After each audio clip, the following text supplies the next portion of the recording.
lix shay ayaa risqi ku helaysaa ilaa idinkiis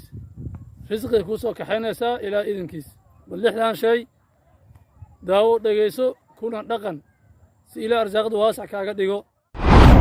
بسم الله الحمد لله والصلاة والسلام على أكرم خلق الله سيدنا مولانا محمد النبي الأمي وآله وصحبه وسلم أجمعين وبعد وحنا تقننا إن شاء الله 6 أشياء تسوق لك الرزق بإذن الله لح شيء أي رزق كويليسا إلى إذن كيس رزق كوسو كحينيسا إلى إذن كيس واللحدان شيء داو دقيسو كونا دقن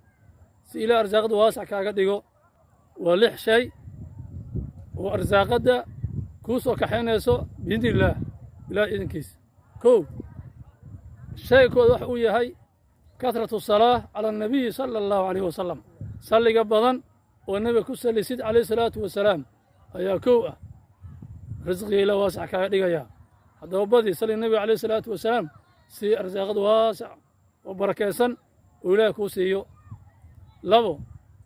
الله تطلع عليك الشمس وأنت النائم masjidka al anwaar oo ku yaala xaafadda suuqa xoolaha gaar ahaan sarta miinada ee degmada heliwa magaalada muqdisho ayaa la doonayaa in masjidka dib u habeyn lagu sameeyo masjidka ayaa bannaan inta badan booskiisa jamaacadana waa uu ku yaraaday dumarku ma haystaan meel ay kaga dukadaan gaar ahaan ciidaha iyo taraawiixda culimada iyo jamaacada masjidka ayaa waxay bulshada islaamka u soo bandhigeen in masjidka gacanta loo furo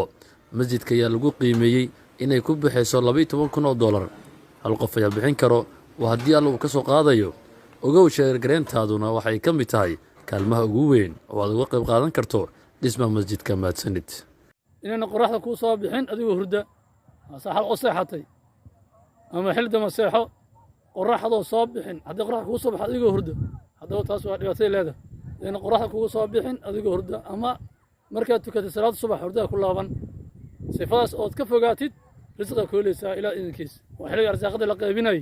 والله وكهل ولي مقال دير لا قري xilli kale ka dhiga doona insha Allah hurdada oo bacd salaad subax lagu laabanayo dhibaatooyinka ay leedahay gaar ahaan waliba arsaaqada dhibka ay ku leedahay saddex المحافظة على صلاة الفجر صلاة الصبح oo la xifdiyo oo waqtiga lagu xifdiyo la siyama fi الجماعة lagu xifdiyo arsaaqada waasac ka dhigaysa ilaa idinkiis hadaba ku dadaal afar التوسعة على الأهل والعيال إن أبلا رسيد بيلك مصروفك أبلا رسيد أهلك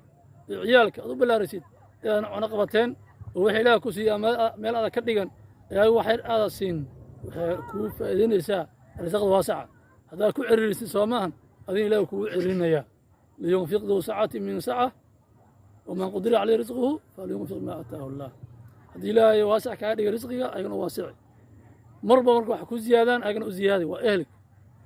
عيالك حاسك هذا بيلك كو يرسيد أذين لو يرينيا هذه عيالك وباهيين هذه هذه العقل هذا مليونير آتا هنتي لا آتا حيث هذه نساء وإلى أن عريك قلدونا إن شاء الله سكيل الله دبا شن الأمانة أمانة يدونا رزاق واسع كديسا قف خاينة خيانة لوء wax khiyaanayo wixii maduu dhiibtaan khiyaanayo sayna halista leedahay arsaaqda ciriir boo dhigaya qofka amaanada xifdiyo amaanada ilaahay iyo ibn aadam kulli xifdiyo ku dadaalo sayna arsaaqda waa dhigaya numbarka lixaad waxa uu yahay oo ugu weyn oo loo dawo mariyaba in kulli soo khalaasanayo qiraa'atul quraan al-kariim quraan kariimka oo la akhriyo ilaa arsaaqda waa ka dhigaya quraanka akhriskiisa waxa weyn ma ku gaaraysaa al-quraanu daafi' قرآنك هو كدفاعيا حجابه وكويه كما أنه جاذب سيدا أو جيدا ورزقيا وكوه كانبا يدافع عن كويه هاي قرآنك كد ذال هذا هو لحيا الشيء وانصور شاقني إلهي أرزاق دواسع وكاريقيا أن كد ذال إن شاء الله وبالله التوفيق. السلام الله عليكم ورحمته تعالى وبركاته.